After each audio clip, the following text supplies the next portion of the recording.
Salut les amis, on se retrouve dans cette vidéo pour parler des matchs de l'Europa League. Autant pour moi, les derniers jours, j'étais gravement atteint d'un rhume qui faisait que je pouvais pas, d'une grippe en fait, qui faisait que je pouvais pas faire les vidéos. C'est pourquoi lundi m'a dit vous n'avez rien vu. Et là, je suis obligé de faire la vidéo, voilà, malgré et tous les empêchements. Et je vais aller rapidement pour ne pas que la vidéo soit longue. Je rappelle que ici je vais donner mon point de vue sur l'ensemble des matchs, des 16 matchs, hein, dont les 8 de la C3 et les 8 de la C4. Maintenant, ceux qui veulent jouer mes coupons, rentrer dans le groupe Telegram. Ceux qui n'ont pas de code XBET qui veulent en créer, le code promo c'est Mimi 2022. Et en majuscule bien sûr. Si c'est sur BetWinner, c'est Mimi02. Alors on va commencer par le premier match de la journée. Et C3 qui va opposer Midtjylland à Sporting.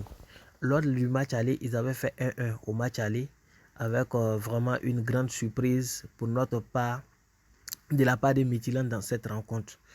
En effet, Midtjylland qui n'avait pas encore joué depuis plusieurs mois a pu au moins scoper le nul à l'extérieur chez Sporting. Cependant, ce qu'il faut savoir, c'est que Sporting, sur tous les plans, reste quand même au-dessus de cette équipe de Midtjylland. Et nous allons aller dans ce match sur la base de la victoire de Sporting, Santo Tantonné. Victoire de Sporting, une cote 1,90. Monaco qui joue face à Bayer Leverkusen. Ici, au match aller, le match s'était soldé 3-2 en faveur de Monaco. Monaco est dans sa forme la plus parfaite actuellement. Alors que Bayer Leverkusen aussi, c'est une très grande équipe avec vraiment une bonne défense et une bonne attaque. Je pense que dans ce match-là, à l'instar de ce qui s'est passé au match aller, dans ce match-là, les deux équipes pourraient simplement trouver le chemin des filets. C'est une très bonne cote qui va jusqu'à 1,60 sur certains bookmakers. Et il y a Nantes qui joue face à Juventus.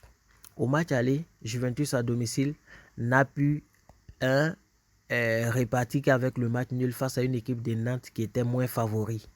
Et ce jour-là, ils ont causé beaucoup de problèmes aux parieurs parce que la plupart avaient confiance notamment à cette équipe de Juventus. Cependant, ça reste quand même un match très dynamique pour Juventus et très facile quand on se fie aux statistiques et puis plusieurs éléments pris en compte.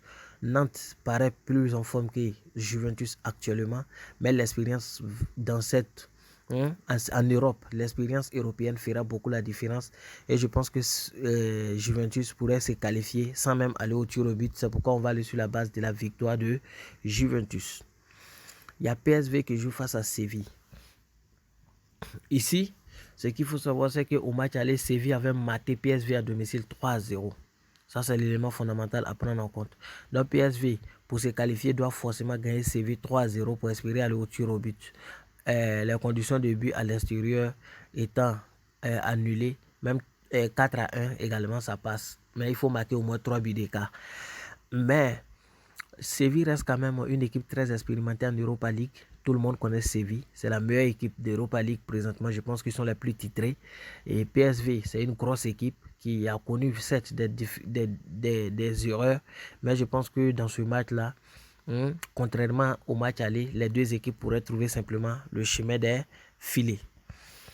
Après le match de PSV, on va tomber simplement sur le match de 20h, dont le premier va opposer AS Rome à Salzbourg.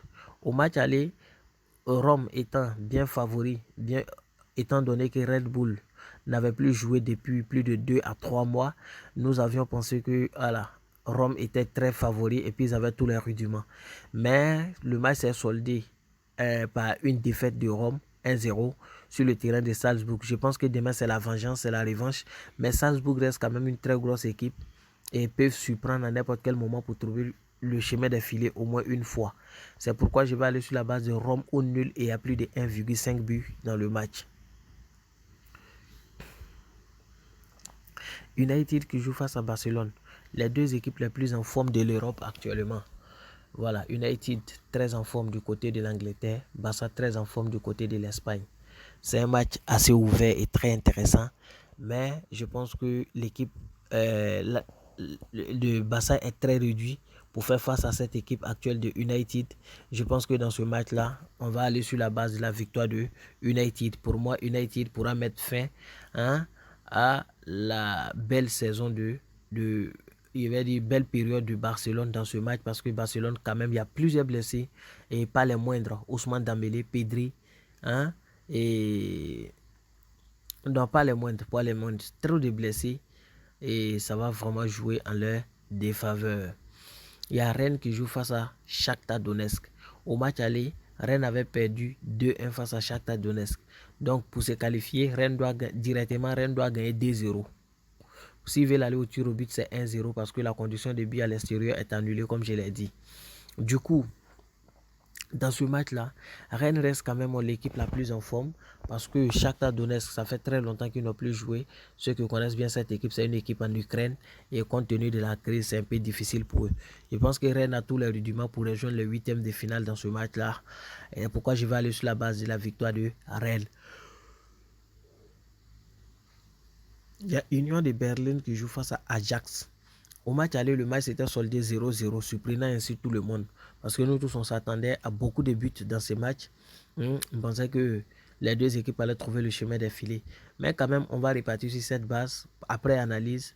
Parce que sur les 7 derniers matchs d'Ajax, ils ont marqué au moins dans 6 des 7 derniers matchs, de même que Union de Berlin. Donc je pense que les deux équipes finiront par trouver le chemin des filets. Voilà. Contrairement à ce qui s'est passé au match aller. Les deux marques. Voici un peu ce que je pense, n'est-ce pas, des matchs de l'Europa League, c'est-à-dire les matchs de la C3. Automatiquement, on tombe sur les matchs de la C4 pour finir. Le premier match, c'est entre Anderlecht et Ludogorets. Au match aller, Ludogorets a terrassé Anderlecht malheureusement 1-0 dans un match très équilibré parce que Anderlecht a quand même dominé le match, mais dominer n'est pas gagné. Voilà, ils n'ont pas eu trop de tentatives et Ludogorets avait une très bonne défense ce jour. Mais Anderlecht à domicile, je pense qu'ils peuvent prendre la revanche et aller au moins au tir au but. Victoire d'Anderlecht. Il y a RC Cluj face à Lazio. Lazio, ils m'ont surpris la dernière fois parce qu'en fait, ils étaient 7 favoris. Ils ont gagné que 1-0, mais c'est un très bon résultat, un excellent résultat d'ailleurs. Parce que dès le début du match, l'entame du match, c'est-à-dire à partir de la 14e minute, Lazio a écopé un carton rouge. Ce qui a fait qu'ils ont joué à 10 contre 9 jusqu'à la fin. Malgré cela, ils sont parvenus à renverser cette équipe de RC Cluj. Demain, nous sommes dans un match où RC Cluj va vouloir forcément reprendre sa revanche, mais Lazio étant complet, voilà, sera encore au-dessus de cette équipe. Cependant, je pense que dans ce match, les deux équipes peuvent finir par trouver le chemin des filets. Les deux marques entre RC Cluj et Lazio parce qu'ils ont des très belles attaques. Il y a Dnipro qui joue face à AEK Larnaca. Ici, dans ce match, au match aller, Dnipro était largement favori. Et ils se sont fait surprendre par AEK. Mais je pense que demain, ça sera tout à fait le contraire. Dnipro ou match nul, hein, c'est un bon pari, ça peut passer. Il y a Partizan Belgrade qui joue face à Tiraspol. Tiraspol, c'était une très bonne équipe l'année passée, mais cette année, ils ne se retrouvent plus. Ils ne se retrouvent pas. Ceux qui ne connaissent pas l'équipe, je vous rappelle qu'ils étaient dans la même poule que Real en Ligue des Champions. Et voilà, ils ont causé beaucoup de problèmes aux grands. Mais cette année, c'est tout à fait le contraire. Et Partizan Belgrade, ils sont bien, ils sont très en forme. Après Union de Étoile Rouge de Belgrade, ils sont très en forme. Et je pense que dans ce match-là, à l'image de ce qui s'est passé au match aller, Partizan Belgrade peut encore espérer trouver le chemin des filets une fois. Mais je pense que Tiraspol ne va pas partir avec les poches vides. C'est pourquoi dans ce match, je vais sur la base des deux équipes MAC. Il y a Bâle qui joue face à Trabzonspor. Au match aller, le match s'était soldé en faveur de Trabzonspor 1-0. Et ils étaient quand même favoris parce que Bâle cette année ça va pas trop. Bâle connaît beaucoup de difficultés, mais je pense que dans ce match là, Bâle va trouver le chemin des filets. On va aller sur la base de 0,5 buts pour Bâle dans ce match. Fiorentina Braga. Au match aller, Fiorentina a été chicoté par Braga à cause des cartons rouges. Je pense qu'ils ont eu 2 cartons rouges finalement ou un carton rouge si je ne m'abuse. En tout cas, ils ont eu un carton rouge au moins. Et j'avais suivi, mais je ne sais pas comment ça s'est passé par la suite. Et ils ont été chicotés 4-0. Cependant, demain, je pense que les deux équipes vont trouver le chemin des filets. Braga, c'est une grosse équipe. Florentina n'est pas dans sa meilleure forme. Ils ont été simplement favoris à cause du carton rouge. Il y a la Gantoise qui joue face à Karabakh. La Gantoise, c'est l'une des meilleures équipes de Belgique. Karabakh, c'est la meilleure équipe d'Azerbaïdjan. Ils sont très forts, surtout défensivement, à cette équipe de Karabakh. Et la Gantoise, je pense qu'ils vont vouloir prendre leur revanche dans ce match. Et ça va être certes compliqué, mais pas impossible. On va aller sur la base de la victoire ou nul de la Gantoise et plus de 1,5 but dans le match. Il y a Lecce qui joue face à Bodo Glimt.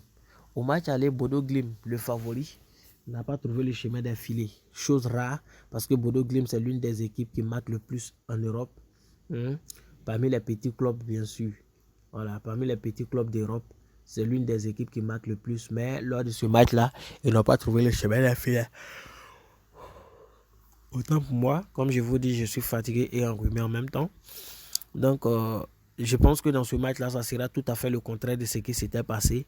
Je pense que Bodo Glimt va marquer au moins 0,5 but dans ce match. C'est mon pronostic. On peut le combiner avec un autre type de pronostic. Donc, voici un peu mon point de vue sur l'ensemble des matchs de coupe demain. Je pense que j'ai tout dit et j'ai tout donné. Il n'y a plus rien à ajouter.